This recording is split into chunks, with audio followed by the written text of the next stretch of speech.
Before we get started, I feel the need to make a quick note about Disney. The Disney company, through smaller subsidiary organizations, funded the election and re election campaigns of several members of the Florida legislature who have gone on to craft the infamous Don't Say Gay bill. While Disney did eventually apologize for their part in helping this come about, have pledged to reassess their giving practices, and there's now even been reporting that behind the scenes the company was trying to dissuade legislators from passing the bill, I still feel the need to point this out, and it was all going on while Disney has been continuing to push to market harder and harder to LGBTQIA plus individuals and to present themselves as a corporation friendly to such people.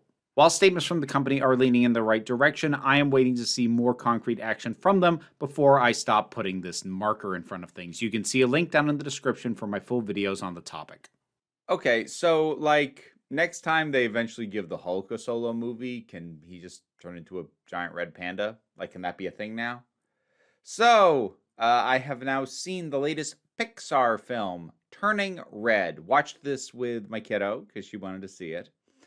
And, all right, short version is it's cute. It's cute and it's nice.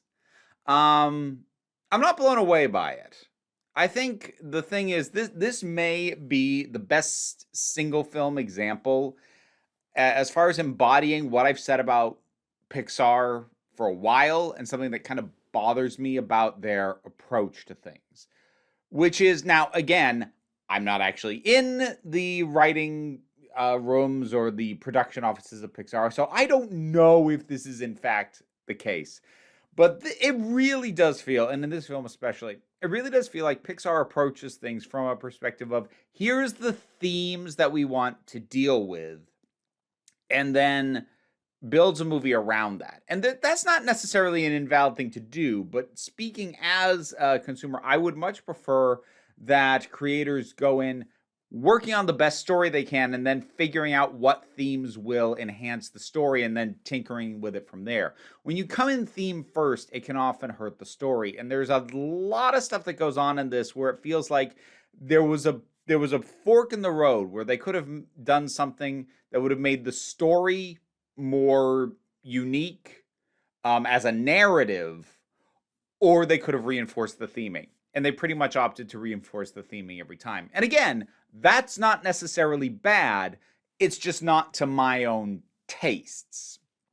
So I guess just kind of case in point, I could plot almost every beat of this thing. About the only thing that I would not have called in advance is that the idea of the main character, Meilin, hiding her turning into a panda thing was barely a plot point, and not for very long. I would have expected that to hang around longer, like, ooh, we have to keep it a secret, no one can know, and that didn't really end up being the case. But other than that, pretty much every plot beat in terms of where the tensions with other characters were, how other characters were going to circle back around once they were introduced, the family dynamics, the tension, the climax. I called almost all of it very, very early on. And again, that in and of itself is not a bad thing. It's okay for a film to be predictable if it's well executed. But the point I'm trying to make in all this rambling is that the reason I could call all this so easily is because, based off the themes this was going for, of a young person growing up and dealing with something that they weren't prepared for, that their family didn't prepare them for, and the family dynamics in play, and the school setting, and the friends there, given those pieces, and knowing that that Pixar leans into the theming more than the narrative, I was just able to call all this.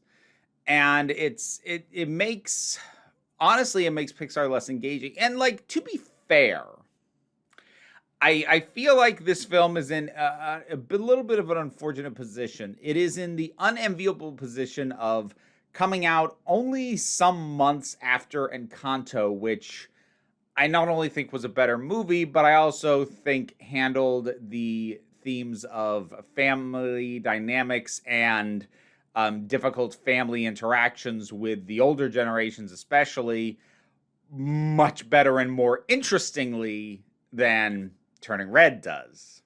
So, and that's not this film's fault. that they are coming out close enough together that comparison sticks in my head. But that's still there. I mean, the one other thing that I'll say is that I suspect this is probably going to connect actually very strongly with certain audiences that I just don't happen to be a part of. I can't really speak to the depiction of the culture it's showing, both the Chinese culture and the Canadian culture.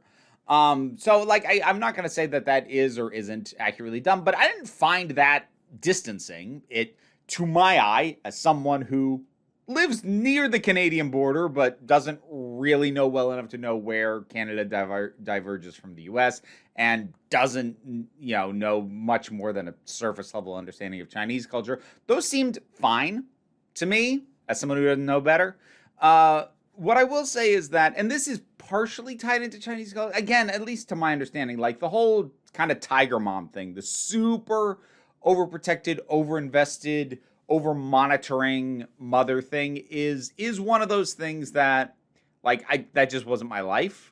And I didn't really know anyone who had a mother like that, but that doesn't make it unrealistic. It just makes it a thing that I kind of only have an academic understanding of, not an emotional understanding. But I suspect anyone who sees this and like has a stronger connection to that particular aspect, regardless of whether you connect with the cultural aspects, is probably going to get much more into this film than I did. And the one other thing that I might, like, I feel really bad because it was a cute movie and I think it's good, but it just hit a lot of things that either I personally have only kind of a surface relation to or understanding, or it's dealing with things that just aren't to my taste, like the approach of focusing on theme over plot. But then another thing is like being set at a school with young kids who are, very conscious of their relationships and their friendships, and they're standing in school. There is some really, really difficult for me to watch cringe stuff because, it's a fairly major plot point in several instances that May is humiliated, usually by her mother, but just in general. And I hate watching that. I hate cringe. I hate watching people be humiliated. I really, really hate it. It makes me deeply uncomfortable to watch, of characters at any age. I really don't like it. That does not make it a bad movie, but it's basically, it's hitting a nerve. It's touching on a pressure point I don't like getting pressed. So this film, it's funny. This film manages to just like, I can recognize it as a good piece of work, but I'm not sure how much I actually enjoyed it, just because it kept hitting on things that were either distancing for me or tend to irk me, not because they're inherently bad, but just because I'm me and these are my things. This is the stuff that clutters up my brain space. Oh, anyone who gets super hung up on logistics and is the kind of person who would be like, wait, everyone's just super accepting of this giant panda and no one's like, hey, we should call a scientist or whatever. Anyone who's going to approach it with that kind of lens, you're coming at it in bad faith. Now, if you just can't get into a mindset where something's not going to address that, that's fair enough. But to imply that it needs to, no, not really, because circling back onto the theming, I will say that while I kind of get annoyed at Pixar's apparent approach at focusing so hard on theme that story almost becomes secondary, what I will say is that I appreciate that the way in which the panda transformations work is nicely stretchable. It has a number of applications. There's an initial linking to just the general idea of puberty, but the way that it is presented, it is applicable to all kinds of stuff. Whether it be, well, honestly, just think not, and I don't think it's a one-to-one with any of these, but I could figure out ways to make an argument for applicability to mental illness, to sexuality, to gender identity, to something that a family has historically just repressed. We don't talk about that. We don't deal with that. And that applies to a lot of different stuff. And it's always risky taking themings that could have multiple applications, because it can often make the whole thing too broad to be effective.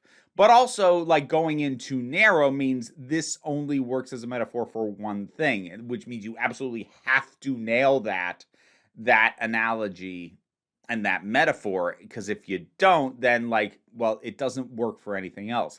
So there's a sweet spot right in the middle where the theming and the metaphor applies very well to multiple things, but isn't so narrowly defined on just one thing where any little hiccup makes the whole thing break down. And this does hit that sweet spot, all things considered. Oh, and like a little side note, you may have noticed I had the disclaimer at the front end. We'll see how long I feel it's necessary to keep that around. But for right now, I will say, in the wake of members of Pixar having said that they have wanted to do more LGBTQIA plus representation and have been shot down by the executive level at Disney, not even within Pixar, but at Disney. I can see where that impacts a movie like this, because there's a couple of characters who there's a couple of disaffected characters who, the instant they're in a room together, you're like, oh, that was supposed to be a crush moment right there, except they're the same gender. So it's played in a way that is readable as that, but can't just be that. And it's like, it's so obvious. Like, I tend to be one who is hesitant about being like, oh, it's so clear that they were implying a gay relationship. Because, like, look, there's nothing wrong with headcanon. There's nothing wrong with reading that into something. Honestly, as long as you don't get super insistent that that's what it was meant or intended to be, and that's how everyone else should read it. But, like, this time, that was like, so obvious. Holy cow. Like, it was so clear that there was supposed to be like an eyes widening, like, moment, or just something, or a handhold, or something. Like, fairly sexless. These are kids like 13, but like something. There was supposed to be something there, and there just isn't. So, especially in the wake of everything that's gone on with Disney lately, yeah, that stood out to me a bit. But yeah, I'm going to wrap it up there. I'm not going to get into a lot of details or spoilers. This isn't going to be like a full breakdown. I think it's cute. My kiddo liked it. It just my instincts as a storyteller, and also some of my sort of pressure points as a viewer got rubbed the wrong way by this. But again, none of that makes it a bad movie. It just makes it something that I personally wasn't able to enjoy as I might have otherwise. So, Turning Red, what'd you think about it? Whatever your thoughts are, drop something down in the comments. Let's talk about it. Like, share, subscribe, Patreon. That is how I get the bills paid around here. Any amount you're able to help is of immense assistance. But even if you can't do that, don't worry about it too much. Take a relaxed attitude around here so you can just come on back next time you need a break. It's the end credits. Means I gotta shout out some patrons. This month, it is Turok, Oliver B., Linda Walters, TT, Robin Powell, Frenobulax, The Poodle, Eidolon, Tracy Scrabbit, Dharma, Michael Doyle, Vincent Paul Bartolucci, Angry Casperl, Adam Lefty Taylor, Robin Moore, Shayla Gorley, and Bookworm. Thanks so much for your support.